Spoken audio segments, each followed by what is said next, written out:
Hello, my friend, and welcome to Wisdom Trek. I am Guthrie Chamberlain, your guide to wisdom and creating a living legacy. Thank you for joining us for our 5-day-per-week Wisdom and Legacy Building podcast. We are broadcasting from our studios at the Big House in Marietta, Ohio. This is day 971 of our trek, and it is Wisdom Wednesday. Creating a biblical worldview is important in order to have a proper perspective on today's current events. To establish a biblical worldview, it is required that we have a proper understanding of God's Word. Especially in our Western cultures, we do not fully understand the Scriptures from the mindset and the culture of the authors. In order to help us to have a better understanding of some of the more obscure passages in God's Word, we are investing Wisdom Wednesdays reviewing a series of essays from one of today's most prominent Hebrew scholars, Dr. Micheal S. Heiser. He has compiled these essays into a book called I Dare You Not to Bore Me with the Bible. While reading or listening to most news today, you would think that the world is going to hell in a handbasket. Too many of us forget that the Lord of Heaven's armies is prevailing, even today. Today's essay we will explore that Jesus declares war. Let's start our essay with the familiar verses both Protestant and Catholics know. But we will dig much deeper into the cosmic meaning behind the verses, and this is Matthew chapter 16, verses 17 and 18. Jesus replied, "You are blessed, Simon, son of John, because my Father in heaven has revealed this to you. You did not learn this from any human being. Now I say to you that you are Peter, which means rock, and upon this rock I will build my church, and all the powers of hell will not conquer it." The powers of hell? Why did Jesus respond to Peter's confession, which is found in Matthew chapter 16, verse 16, which says, Simon Peter answered, "You are the Messiah, the Son of the living God." We want to look at the powers of hell from a cosmic geography. When we read hell, we naturally think of the realm of the unbelieving dead. But the Greek word that is translated hell, Hades, is also the name for the underworld Hades, the realm of all the dead, not just the unbelievers. The Hebrew equivalent to Hades is Sheol, the place under the earth, where all went after this life ended. Sheol is a place of no return according to Job chapter 17, verse 16, in which ropes trap its inhabitant, 2 Samuel chapter 22, verses 5 and 6, preventing any escape, Job chapter 7, verse 9. It is thought that both the righteous and the unrighteous went to Sheol. The righteous believer, however, could hope for the deliverance and eternity with God according to Psalms chapter 40, verse 15. But as for me, God will redeem my life. He will snatch me from the power of the grave. While the imagery associated with the underworld would have unnerved the disciples, Jesus' references to the gates or the powers of Hades would have jolted them for another reason. If they knew the Old Testament well, they understood that they were standing before the very gates or the powers of which Jesus spoke.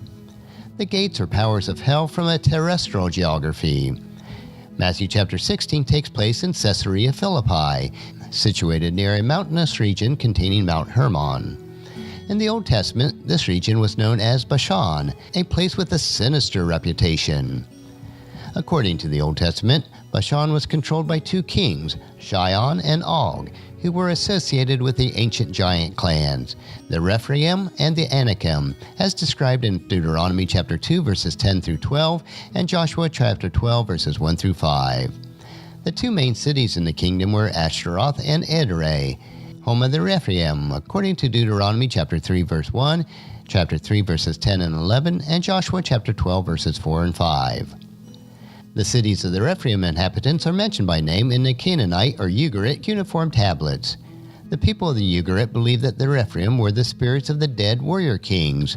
They also believed that the cities of Ashtaroth and Edrei were an entryway to the underworld or the gates of Sheol. Also during Israel's divided kingdom period, King Jeroboam built a pagan religious center at Pan, which is just south of Mount Hermon. And this is where the Israelites worship Baal instead of Yahweh. For the disciples, Bashan was an evil, otherly world domain, but they had two other reasons to feel queasy about where they were standing. According to Jewish tradition, Mount Hermon was located where the divine sons of God had descended from heaven, ultimately corrupting mankind via their offspring with human women, Genesis chapter 6, verses 1 through 4.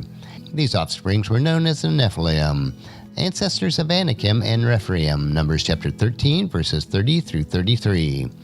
In Jewish theology, the spirits of these giants were the demons as described in Second Temple Jewish book, 1 Enoch chapter 15, verses 1 through 12. To make the region even spookier, Caesarea Philippi had been built and dedicated to Zeus. This pagan god was worshipped at a religious center built just a short distance from the more ancient one in Dan, at the foot of Mount Hermon. Aside from a brief interlude during the time between Joshua and Solomon, the gates of hell were continually open for business. And this is why Jesus declares war. The rock which Jesus refers to in this passage was neither Peter nor himself. It was the physical rock on which they were standing, the foot of Mount Hermon, the demonic headquarters of the Old Testament and the Greek world. We often presume that the phrase, all the powers of hell will not conquer it, describes a church taking on the onslaught of evil. It is describing the church that sees Jesus as the conqueror. Jesus was declaring war on evil and death. Jesus would build his church atop the gates or the powers of hell. He is currently in the process of building his kingdom on earth and completely annihilating the powers of hell. That will conclude our essay for today. Next Wisdom Wednesday, we will continue in the New Testament as we look at Dr. Heiser's next essay titled, My Guardian Angel. I believe that you'll find this another interesting topic to consider as we build our biblical worldview. Tomorrow we will continue with our 3-minute humor nugget that will provide you with a bit of cheer, which will help you to lighten up and live that rich and satisfying life. So encourage your friends and family to join us and to come along with us tomorrow for another day of Wisdom Trek, Creating a Legacy. If you'd like to listen to any of the past 970 treks or read the Wisdom Journals, they are all available at wisdom-trek.com. I encourage you to subscribe to Apple Podcasts or Google Podcasts so that each day's trek will be downloaded to you automatically. And thank you so much for allowing me to be your guide, your mentor, but most importantly, I am your friend as I serve you through the Wisdom Trek podcast and journal.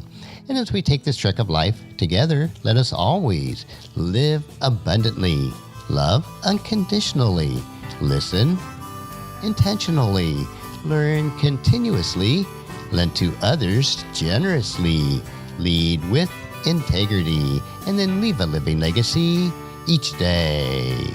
I am Guthrie Chamberlain, reminding you to keep moving forward, enjoy your journey, and then create a great day every day. See you tomorrow.